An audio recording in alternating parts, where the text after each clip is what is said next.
Assalamualaikum warahmatullahi wabarakatuh.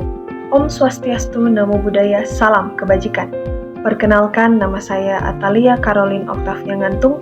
Saya berasal dari Kota Tomohon dan saya merupakan mahasiswa program studi Pendidikan Agama Kristen semester 1. Pada kesempatan video kali ini, saya akan menjelaskan tentang hak asasi manusia, mata kuliah pendidikan kewarganegaraan dengan dosen pengampu Ner Tovan Rame, SOR MPD. Kita masuk ke dalam pembahasan. Hak asasi manusia atau yang sering disebut dengan HAM. Hak asasi manusia sudah dimiliki oleh setiap manusia sejak ia dilahirkan. Hak asasi diperoleh manusia dari penciptanya, yaitu Tuhan Yang Maha Esa, dan merupakan hak yang tidak dapat diabaikan.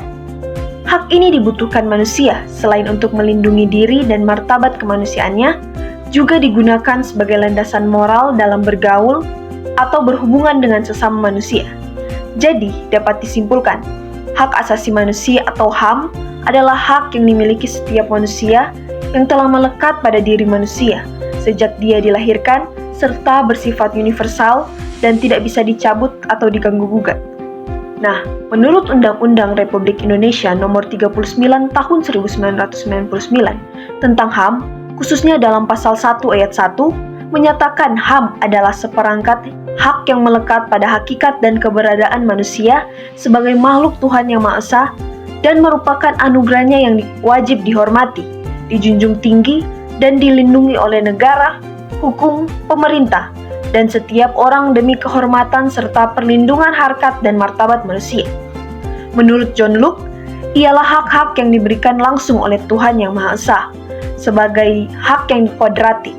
Tidak ada kekuatan di dunia ini yang bisa mencabutnya, memiliki sifat suci dan mendasar. Dalam artian, hak asasi manusia adalah hak dasar yang dimiliki oleh manusia sejak ia dilahirkan, yang merupakan anugerah dari Tuhan Sang Pencipta. Nah, pada saat ini kita masuk ke pelanggaran HAM. Pelanggaran HAM dapat dibedakan menjadi dua, yaitu yang pertama, pelanggaran HAM berat, yaitu pelanggaran HAM yang berbahaya dan mengancam jiwa manusia. Yang kedua, pelanggaran HAM ringan, yaitu pelanggaran HAM yang tidak mengancam keselamatan jiwa manusia, tetapi dapat berbahaya jika tidak segera ditanggulangi. Di sini juga saya akan menjelaskan dua bentuk pelanggaran HAM yang sering muncul, yaitu yang pertama, diskriminasi. Menurut Watson pada tahun 1984 menyatakan bahwa diskriminasi adalah perlakuan negatif terhadap kelompok tertentu. Contohnya, seseorang mengejek orang lain yang berbeda suku, ataupun dia mengejek warna kulit yang ada. Selanjutnya yang kedua, penyiksaan. Kejahatan terhadap kemanusiaan, yaitu salah satu perbuatan yang dilakukan sebagai bagian dari serangan yang meluas atau sistematik, yang diketahuinya bahwa serangan tersebut ditujukan secara langsung terhadap penduduk sipil berupa: yang pertama, pembunuhan, yang kedua, pemusnahan, yang ketiga, perbudakan, yang keempat, pengusiran, yang kelima, perampasan, yang keenam, pemerkosaan, dan yang ketujuh, penghilangan orang. Di sini juga saya akan memaparkan pelanggaran HAM.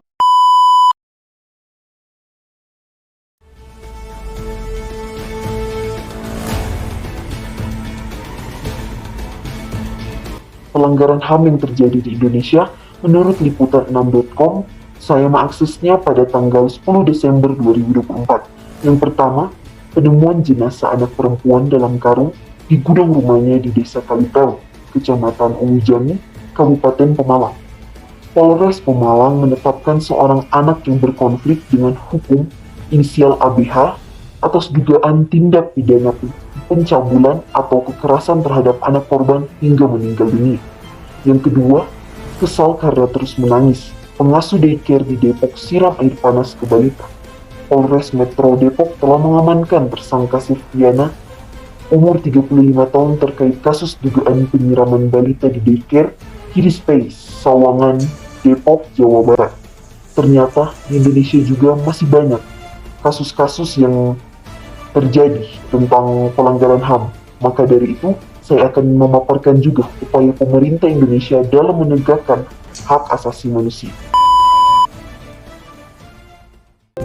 Nah, upaya pemerintah Indonesia dalam menegakkan hak asasi manusia, yaitu penegakan pemerintah melalui undang-undang. Yang pertama, Undang-Undang Nomor 1 Tahun 1974 merupakan undang-undang yang berkaitan upaya pemerintah dalam menegakkan HAM dengan hak asasi manusia yang mengatur tentang perkawinan di Indonesia.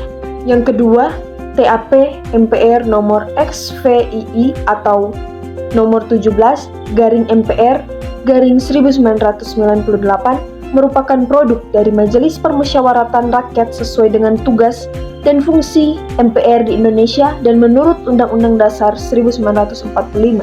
Beberapa hak asasi manusia yang terdapat dalam ketetapan MPR ini antara lain: yang pertama, hak untuk hidup; yang kedua, hak untuk berkeluarga; yang ketiga, hak untuk melakukan pengembangan diri; hak untuk mendapatkan keadilan; yang keempat, hak untuk mendapatkan kemerdekaan; hak atas kebebasan informasi; yang kelima, hak atas rasa aman; hak atas kesejahteraan.